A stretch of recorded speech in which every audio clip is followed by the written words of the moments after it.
Hi, welcome to lecture 4.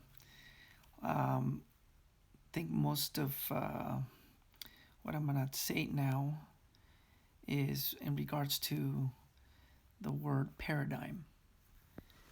Paradigm. What does paradigm mean? In the sociology, paradigm is a reduced way of looking at the world, your perception of the world. We live in the United States and we name that paradigm a Western cultural paradigm. Now, the Native American people of the Americas have, up to 500 years ago, had a Native American paradigm, and like the English-speaking world or the European world, despite the fact that they share some cultural differences and language differences, they still retain a particular worldview because of their interactions across time. Similarly, Native Americans have their own paradigm in that way.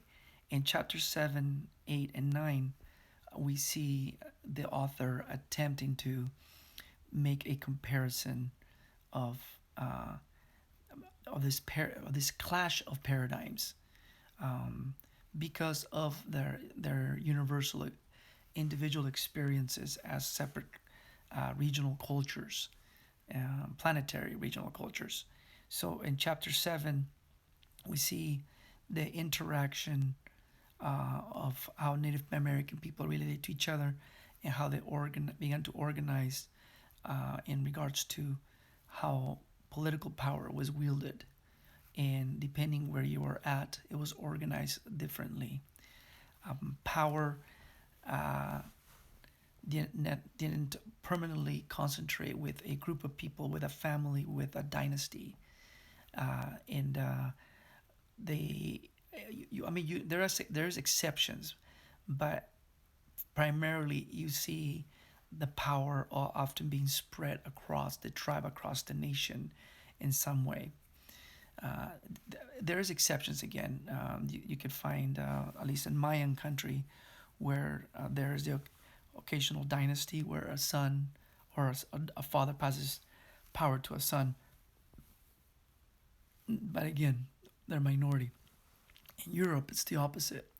You see the concentration of power at the top and the passing of power across genetic lines or related genetic lines, and consolidating where king's daughters are married off to uh, another king's son, hence uniting kingdoms, as in the case of Spain with Ferdinand and Isabel being married and uniting the kingdom of Castile and Aragon, and hence consolidating power and bringing resources together to oust the Muslims from Spain.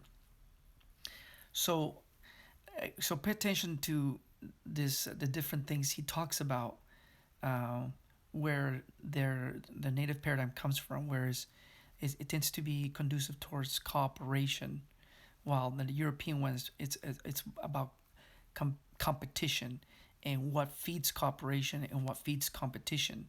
So it's not about what's better or not, but what's worked to survive in the respective territories.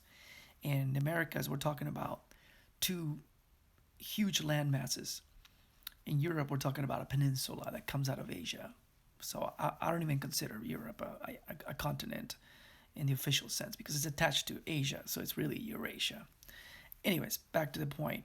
So across the chapters, you will see uh, how the native began to interact and how their ideas were being borrowed. And again, the native paradigm uses a way of cooperation and spreads political power.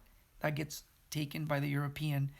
A European is accustomed to a up top down power wielding, concentrating power at the top. So this is their attempt at spreading power, and hence ultimately the United States and other countries eventually would spread power across different branches of their governments. You see this across Europe now and in different parts of the world.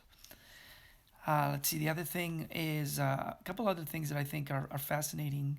I do talk about how the Aztecs ruled through the Triple Alliance with other two other native nations, and he goes also in chapter 8. Oh, I'm sorry, chapter 9 about resistance and different attempts by native people trying to um, unite, organize to try to throw the Europeans out. The last attempt was in 1779, and that was Tupac Amaru II, Jose Condorcanqui, Jose Gabriel Condorcanqui. He was that was the last major attempt by a major native nation down in Peru to throw the Spanish out. Couple of short durations are the Mayans, who kept the Spanish out of Yucatan for about several decades, and we also have the Mapuche. There's a couple of nations that managed to keep the Europeans out for a long time, and the Mapuche in Chile are one. The Lakota managed to keep the Europeans out. That's why at the beginning, when the Oregon Trail was set up, the Comanche, the Lakota, the Dakota, and all those groups of native there, they the government, U.S. government, asked for permission to travel through that territory, and not permit people to settle there.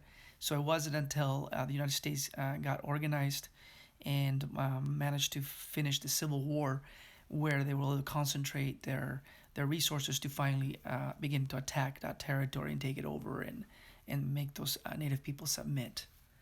So to this day, we still see native resistance across the continents, but as a whole, Europeans, where they were successful in Australia and New Zealand, other parts, there's still like pockets of resistance. And the resistance doesn't necessarily have to be a military conflict and confrontation. Boycotts, civil right disobedience, and things like that. Those are also tied to resistance with a native theme to it. Oh, Ecuador is also a really good one where in several instances during the 80s and 90s, and including into the early 2000s, the native people of Ecuador have managed to shut down the country and the economy there. And so the government has had to play ball there with them.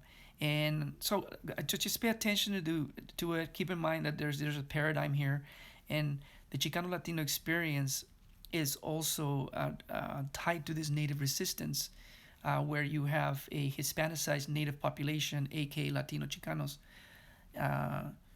attempting to organize themselves in across Latin America and including in the Southwest United States to slow down Anglo-American encroachment. And so those are a couple of things I want you to keep in mind. All right, we'll wrap it up there. Bye bye.